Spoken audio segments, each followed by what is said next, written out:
friends. So today's video has not really been requested by many people. In fact, it hasn't actually been requested by anybody. But I wanted to make a video centered around my artwork and all the things that I've created because I feel like if YouTube is a mechanism, or partially a mechanism, to help people feel connected and see into each other's lives and stuff, I'm kind of holding back a big part of myself if I don't show you my artwork. Art above everything is my home. It's not my only passion, but it's definitely what I've been studying the longest. And for me, art is something very familiar and warm, and it's completely essential to like my happiness and development as a human being. I've got a whole bunch of pieces with me, and I probably should have left them on the wall because like now it's gonna be a pain in the ass to put them back up there, but whatever. I already did it, so let's do this.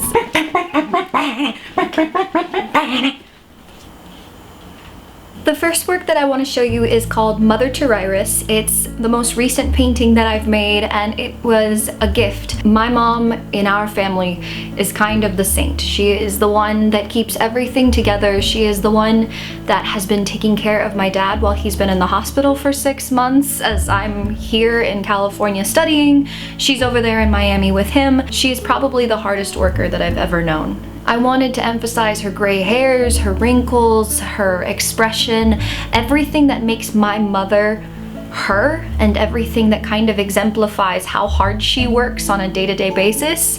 That's kind of what I wanted to portray in the expression in her painting. She got really embarrassed and kind of mad at me because she doesn't want the gray hairs to get shown. She's like, "Gab, I already dyed my gray hairs. I have beautiful black hair now. Can you please change the painting?" Luckily, this painting got me into my first exhibition, actually. I will be showing this painting at an exhibition in Southern California called Beyond the Lines on August 22nd. Maybe I'll have a link in the description down below to the art show because I'll be showing it there. Yay! This next piece that I want to show you was a landscape assignment that I had to do for my painting strategies class one term. To me, it's very surreal and very dreamlike. There's a sense that something has definitely gone a little bit wrong. Everything that was done in color was done with watercolor paints, and the black and white stuff was done in acrylic ink. And I really hate painting landscapes. I really do. It's not one of those things that I'm interested in. I'm interested in teeth and nipples and earlobes and wrinkles and pores and the way that skin folds over another flap of skin and just, yes, perfect. But landscapes, not so much. Oh my god, wait. These next few pieces that I did were a series called Mr. Stevens. This assignment was for an illustrative storytelling class, and the assignment was to do a documentative series on a person's daily life. I wanted to do my neighbor Mr. Stevens because the story behind him is that he is tall and lanky and he's got hair coming out of his ears. Somehow, someway, Mr. Stevens always managed to bring me into his apartment to show me his dictionaries and his grades that he got when he was in college, and he always tells the same stories over and over again. I've heard the same stories like 800 times. "I won first place in a unicycling race across Egypt. I always got A's in college. Look, I translate dictionaries from English to Armenian to Spanish."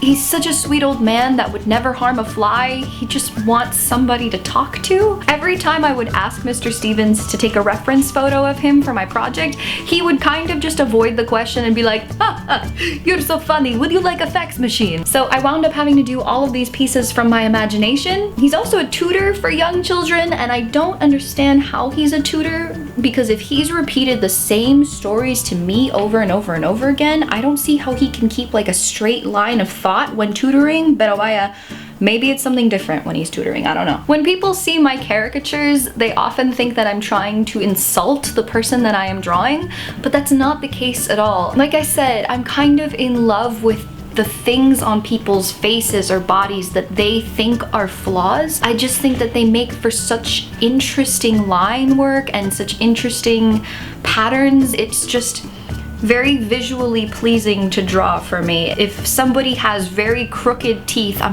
or like bags under their eyes, or 8 chins, or long earlobes, something that people would normally think is a flaw, I'm probably gonna look at that person and just think like, wow, you would make for such a great drawing. It's really, for me, just a sense of like admiration and love. It's not really a sense of me trying to make fun of a person. He's a sweet old man. He just happens to have cracked teeth and like nasty lips and ear hair. I don't really understand how that's an insult. Mr. Stevens, you're beautiful to me. I found some really old pieces from a very long time ago, and something that I loved doing when I first came to Art Center. I loved making construction paper collages. I loved experimenting with all different types of things, and I found that cut paper was a very good way for me to kind of start building the characters that would eventually become the caricatures, the line art caricatures that I'm now creating. I made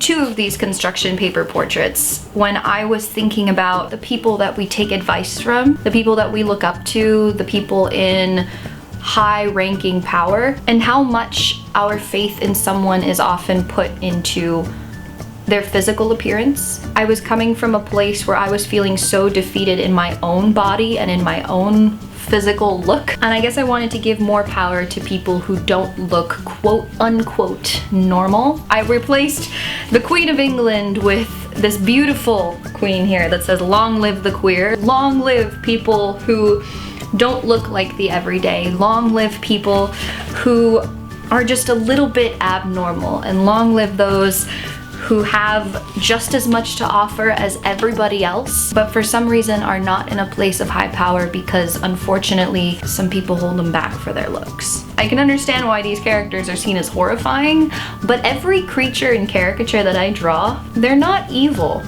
and they're not meant to be scary.